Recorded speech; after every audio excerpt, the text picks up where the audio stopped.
আসসালামু আলাইকুম, কি অবস্থা সবার? সবাই কেমন আছেন? আলহামদুলিল্লাহ, আমিও ভালো আছি। তো অনেক অপেক্ষার পর একটা ভিডিও নিয়ে আসলাম। তো আসলে ছোট ভাই দিয়ে ভিডিও বানানো, আসলে বাসায় কেউ নাই। তো অনেক দিন থেকে ভিডিও বানা হয় নাই।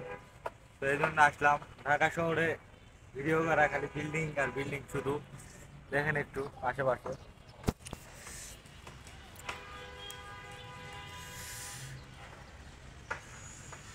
তো ঢাকা শহরে থাকা মানে বিল্ডিং। এই যে আমার এটা ছোট মামা, এটা হলো ছোট ভাই, এই যে সামনে মসজিদ। তো বিষয় আসলে আমি ঢাকা শহরে আসছি একটু ঘুরতে। তো যারা আসলে আমার গাড়ি চলতেছে হলো আজকে যাবে হলো আমাদের এলাকা থেকে ধান নিয়ে যাবে ভৈরবের দিকে। তো এখন ভাড়া মার্কেটের অবস্থা খুবই ভালো, যারা যারা উত্তরবঙ্গে গাড়ি চালাচ্ছেন তারা অবশ্যই জানতে পারবে। তো আমিও আসলে আমার মার্কেটের অবস্থা আসলে খুবই ভালো দেখতেছি, বা গাড়ির মার্কেটের অবস্থা, বা আমার গাড়ির মার্কেটের অবস্থা খুব ভালো দেখতেছি। তো যে জায়গায় আমি সিলেটে গেছি 21,000 22,000 টাকা, সেই জায়গায় আমি ভৈরবে আজকে যাচ্ছি 20,000 টাকায় ভাড়া মনে হয়, 20,000। আসলে ড্রাইভারদের সাথে ওইভাবে পরিচালনা বা ওইভাবে ভাড়ার বিষয়ে কন্ট্যাক্টও করি না, কারণ যখন একটা ড্রাইভার ভালো মতো ক্যাশ দিবে তখন তার থেকে মানে ভাড়া কত দিয়ে এইসব বিষয় না জানাটাই বেটার, কারণ ওরাও একটু মন খারাপ করে। কারণ আমি বলি, যেমন আমি দেখতেছি যে ঢাকা থেকে সিলেট বা সিলেট থেকে ঢাকা আপ ডাউন করে আমি নিজে থাকা অবস্থায় পাইছি ক্যাশ 3,000 বা 3,500। সেই জায়গার ড্রাইভার দিচ্ছে আমাকে 8,000 9,000। তো আমার থেকে সে বেশি ক্যাশ দিচ্ছে। তো মানে আমার আওতায়ের মধ্যে আছে যে এইভাবে সে ক্যাশ দিচ্ছে। তো এই জন্য আমি ওইভাবে ড্রাইভারকে বলি না যে সে ভালো মতো ক্যাশ দিছে। তো পর্যন্ত আমি ক্যাশ পেয়েছি 47,000 টাকার মধ্যে ক্যাশ পেয়েছি। আজকে যাইতেছি, আজকেরটা এখনো ধরি নাই।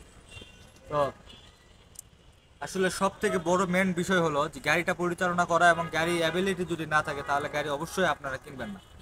তো আরেকটা বিষয়, আমারে যারা যারা ফোন দিচ্ছেন, যারা পরামর্শ নেওয়ার জন্য ফোন দিচ্ছেন, আমি তাদেরকে সবার উদ্দেশ্যেই বলতেছি, আসলে আমি ঢাকাতে আসছি আমার ভাগ্নির বিয়ের জন্য।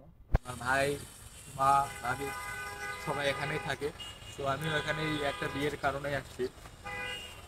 তো আমি, আমার কিন্তু একটা বিষয় হলো, আমাদের কিন্তু গাড়িতে জিপিএস লাগানো আছে, যে গাড়ি কোথায় যাচ্ছে, কি অবস্থা, কত স্পিডে যাচ্ছে।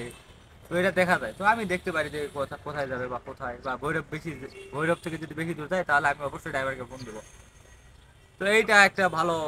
অবশ্যই আরেকটা বিষয় হলো যে,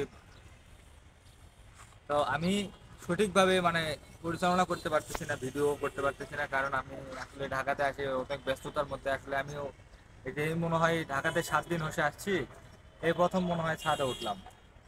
আহ, ছাদে উঠে একটা ভিডিও বানানো আর কি, ভালো লাগতেছে আর কি। আবহাওয়া সুন্দর লাগতেছে, তো বিকাল করে আর বের হওয়া হয় না। তো যাক, যারা আমাকে ফোন দিচ্ছেন এই বিষয়টা আসি, তারা অবশ্যই একটু সময় নিয়ে আমার সাথে কথা বলবেন। আহ, গাড়ির বিষয়ে যারা আলোচনা করতেছে, আমি বারবার করেই বলতেছি যে ভাই, কারণ আমি 2.5 বছরে গাড়ি, পুরাতন একটা গাড়ি আমি 22 লাখ টাকা দিয়ে কিনেছি। কিভাবে এটাও বলি, আমি এ যাবৎ পর্যন্ত 15 লাখ টাকা খরচ করছি। আমার মাসে মাসে আমি টাকা দিচ্ছি। তো আমি 15 আর 8, মোটামুটি 22-23 লাখ টাকা হচ্ছে। তো আমার দেখাতে 2.5 বছরের পুরাতন গাড়ি আমি 22 বা 23 লাখ টাকাতে কিনছি। এইটা মনে করে আমি সেমি কেসে গাড়ি কেনা, এটা চিন্তা ভাবনা করবেন। না, আমার দিক দিয়ে আমি বললাম। তো আপনারা কি চিন্তা ভাবনা করেন, এটা আপনাদের ব্যক্তিগত বিষয়। কারণ আমি যদি আরো 8 লাখ টাকা গাড়িতে দেই, আর গাড়িও আমাকে মোটামুটি ভালো কেস দিবে, তো এই মিলে হয়তো গাড়িটা ইনশাআল্লাহ পরিশোধ করতে পারবো। যাক, আর দ্বিতীয়ত বিষয়, যারা নতুন বিজনেস বা নতুন গাড়ির বিষয়ে ব্যবসা করতে আসতেছেন, তারা অবশ্যই আগে গাড়ির বিষয়ে অভিজ্ঞতা নেবেন, গাড়ির বিষয়ে সময় দিবেন। সো গাড়ি আসলে আমাদের মতো মধ্যবিত্তদের জন্য না, গাড়ি আসলে বড়লোক মানুষদের জন্য। আবার গাড়ি যদি কপালে টিকে তাহলে 1টা থেকে 10টা পর্যন্ত হয়ে যায়।